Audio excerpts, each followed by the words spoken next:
Hello guys, good morning અને નવા બ્લોગમાં તમારું બધાનું સ્વાગત છે. તો આપણે ભાઈ પહોંચી ગયા છે બારડોલીથી ડીઝલ નખાવીને નીકળી ગયા છે અને અહીંયા ભાઈ એકલું વાદળછાયું વાતાવરણ થઈ ગયું છે, એકલું ઠંડુ. જોવો તમે, સૂરજ દાદા કંઈ ઉગ્યા નથી અત્યારે, ઠંડુ વાતાવરણ થઈ ગયું છે. અને અમારે સમીરભાઈ આમ આરામ કરે છે, ફોન જોવે છે. અત્યારે આપણે જઈએ છીએ વ્યારા. આપણે ગાડીનું કામ કરાવવાનું છે, દેખાડવી ત્યાં ગાડીને, બરાબર. તો આપણે જઈએ છીએ ને અહીંયા કીધું આ વાતાવરણ સારું થઈ ગયું ને હું કહું તમને દેખાડી દઈએ વાતાવરણ અહીંનું. તો ભાઈ આપણે સોનગઢ પહેલાં અશોક લેલનના શોરૂમે ઊભા છીએ. અહીંયા આપણી ગાડી પણ અહીંયા પડી છે, બરાબર. સમીર ગયો છે અંદર વાત કરવા, કામ આજે કરે કે આજ કરી દેશે તો આપણે અહીંયા રોકાવાનું છે, અહીંયા જ કામ કરાવવાનું છે.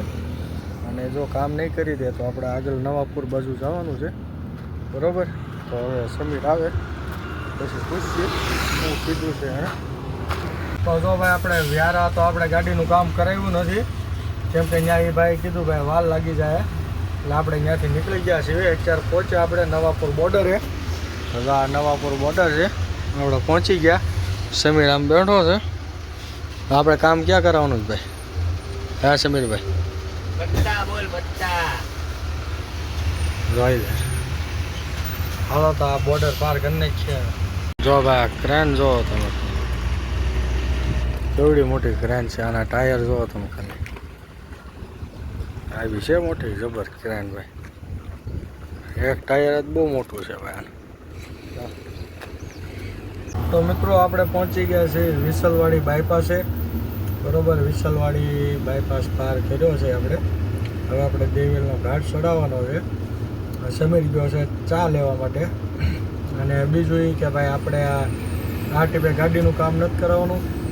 એ ભાઈએ કીધું કે ભાઈ 2 દિવસ ઈદની રજા આવે છે, એટલે કે ખોટું કે તમારે અહીંયા કે ગાડી ખોલેલી આમના પડી રહે, એટલે કે પછી કરાવી નાખજો. એટલે આપણે જવા દીધું, કાંઈ વાંધો નહીં. આપણે આમાં કોઠી સાફ કરાવવાની છે, બરાબર. તો હવે ટીપ મારીને આવીને ત્યારે કરાવી નાખશું કામ. અત્યારે તો સમીર આમથી સા લઈને આવી ગયો છે ને આપણે જઈએ છીએ હવે ઘાટ ચડાવવાનો.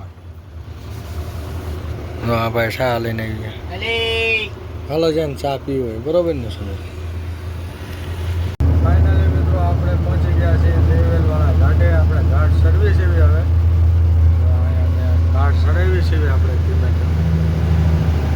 આ ઘાટ છે, આવો પાછળની ગાડીઓ આવે, આ ઉતરવાનું આપણે ચડવી છે. ધીમે ધીમે ચડે બધું જાય.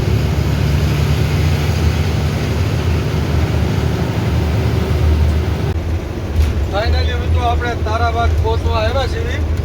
અને એનું વાતાવરણ એવું છે ને, આમ વરસાદ આવવાનો છે હમણાં ઘડી ઘડી. તમે જોજો, વાતાવરણ જ એવું ઠંડુ થઈ ગયું છે.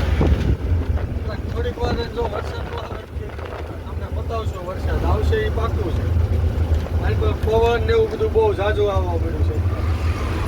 જો ભાઈ આ તારાબાદમાં વરસાદ આવીને વયો ગયો. અમને તો કઈ ભેગો નથી છો વરસાદ. જો વરસાદ આવીને વયો ગયો ભાઈ. જો ભાઈ અહીંયા વરસાદ પડી ગયો, પાણી ભરેલું છે. હજી ઓલી પા ચાલુ છે વરસાદ. અહીંયા હજી વરસાદ આવીને વયો ગયો છે. અમને તો હજી લાઈવ જોવા નથી મળ્યો વરસાદ, પણ અહીંયા આવીને વયો ગયો છે. આ ભાઈ બધું ભરેલું છે, ખાડા ને એવું બધું, બરોબર. હવે આમ આગળ ચાલુ છે વરસાદ ઓલી પા. અમે જાવી એવી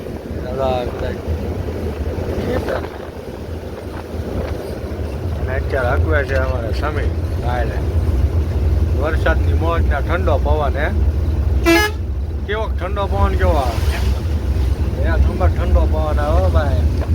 વાહ.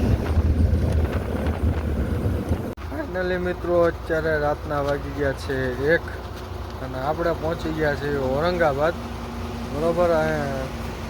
ધીમા ધીમા વરસાદ આવતો હતો, ધીમો ધીમો, એટલે કાચમાં કાંઈ દેખાતું નહોતું. એ આપણે હોટલે રાખી દીધી. હવે સુઈ જવી પછી સવારે અહીંથી નીકળશું હવે. આઈ હોપ તમને આજનો વિડીયો કેવો લાગ્યો જરૂરથી જણાવજો. વિડીયો ગમ્યો હોય તો લાઈક કરી દેજો, ચેનલ પર નવો હોય તો સબસ્ક્રાઈબ કરી દેજો. મળીએ તમને કાલે નવા વ્લોગમાં. ત્યાં સુધી બધાને જય હિન્દ.